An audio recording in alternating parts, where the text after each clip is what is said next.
Huwag kang matakot, Maria, sapagkat nasumpungan ka ng biyaya ng Diyos.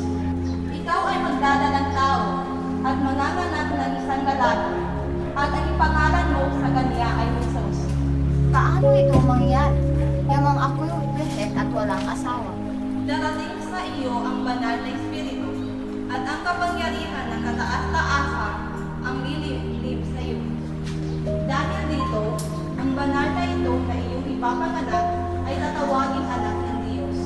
Narito ang alipin na babae ng Panginoon. Mangyari sa akin ang ayon sa iyong mga salita.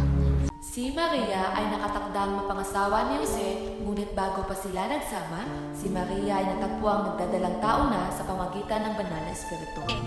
Huwag kang mangamba. Ang sanggol sa sinapupunan ni Maria ay galing Diyos. Siya ay magiging dakila at tatawaging anak ng kataas-taasan. Ibibigay sa kanya ng Panginoong Diyos ang trono ni David na kanyang ninuno. Siya ay maghahari sa tahanan ni Jacob magpakailanman, at ang kanyang paghahari ay hindi magwawakas. Sa pagbangon ni Jose mula sa pagkakatulog, ginawa niya ang ayon sa pinag-utos sa kanya ng anghel ng Panginoon.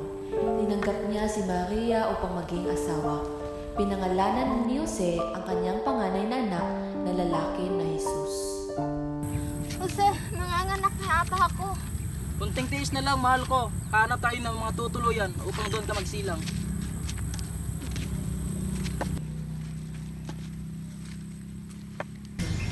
Ayun, ang isang bahay.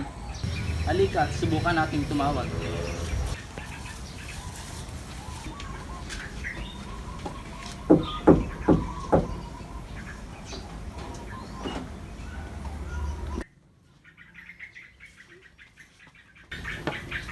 Mahal na Ginoong may bahay, kami ay nagbibigay galang.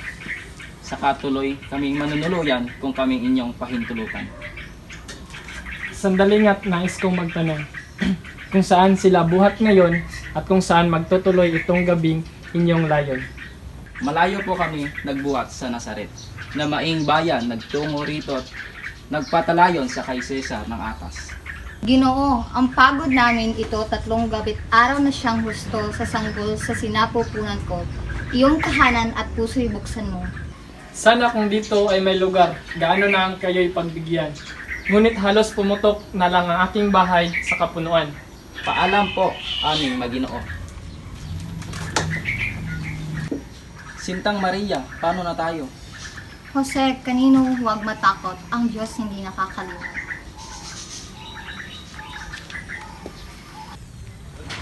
Aba, tila bukas pa ang ilaw doon sa kanilang tahanan. Halika't magtawag tayo doon.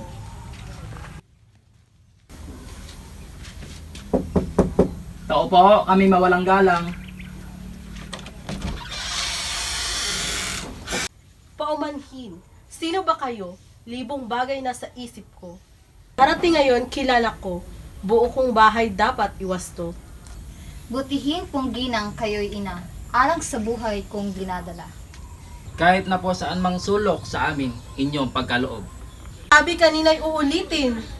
May tanyag akong panauhin. Kailangan kong istimahin, paalam sa inyo ngayon din.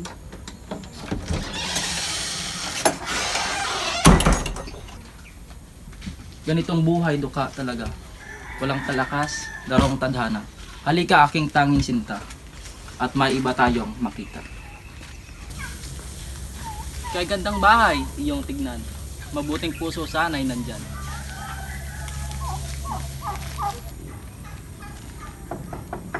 O maawain pong may bahay, kami sana'y manunuluyan.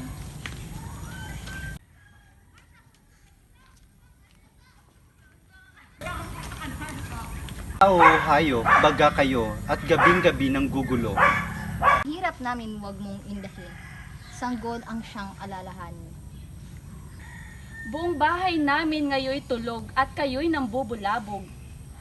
Akong labis na panahon sa tulad nyong mga patay gutom. Kung ayaw po ninyo'y di bali kami po'y huwag lamang laitin. Kami man ay dukha, pulubit, may hawak ding puso't damdamin.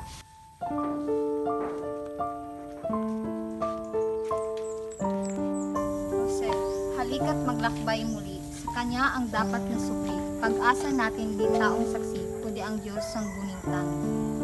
Panginoon, Hari ng kalangitan, maraming hindi maunawaan. Tiwala sa iyo ay nakagalak. Gawin ang ibig ng iyong anak.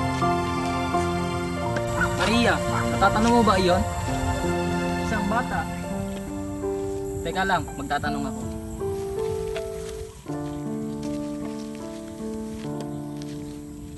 Bata, ikaw isang pastol. Maaari bang magtanong kung saan may matutuluyan dito ngayong gabi? Halip po kayo at sumunod kayo sa akin. Maraming salamat. Jose, nasaan ang batang ating sinusundan? Ngunit may natanaw akong isang sabsaban. Biyaya siya ng may kapal. Ano iyon? Kakaibang liwanag. Oo nga, ngayon lang yun lumitaw sa kalangitan.